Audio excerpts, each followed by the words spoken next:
উত্তরপ্রদেশে ওরা ভারতবর্ষের কোনায় কোনায় মমতা ব্যানার্জিকে বাঘিনী আখ্যা দিয়েছেন। তারা সকলে ভারতবর্ষের আর যদি একবার মুক্তির স্বাধীনতা লড়াই কেউ লড়তে পারে তার নাম এই বাঘিনী মমতা ব্যানার্জি।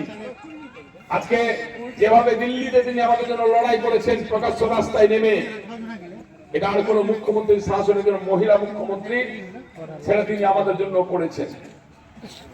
আমার আপনাদের কাছে বিনীতভাবে অনুরোধ আবেদন, যে মুখ্যমন্ত্রী আমাদের পাশে দাঁড়িয়ে আমাদের মুখে হাসি ফোটানোর চেষ্টা করছেন,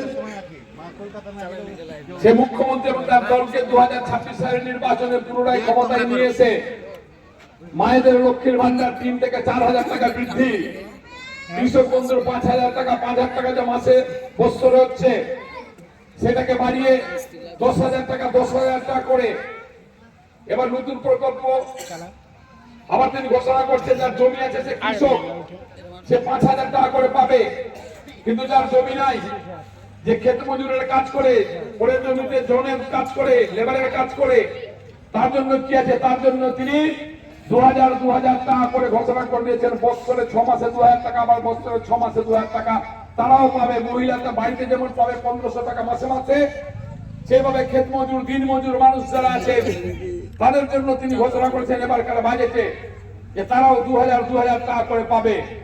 আইসিডিএস কর্মী, সিভিক, পুলিশ, আশা কর্মী, যে আশা কর্মী বামফ্রন্ট সরকারের সময় তৈরি হয়েছিল তাদের বেতন ছিল তখন 500 টাকা, আর মমতা ব্যানার্জি সেই বেতনকে বৃদ্ধি করতে করতে আজকে তার সম্মানের জায়গায় নিয়ে গেছেন। একটা আশা কর্মী যদি মা তার যদি বাচ্চা হয় 6 মাসের তিনি ছুটি পাবেন, বেতন পাবেন, ছুটিও পাবেন। এটাও মমতা ব্যানার্জি ঘোষণা করেছেন। একের পর এক নতুন নতুন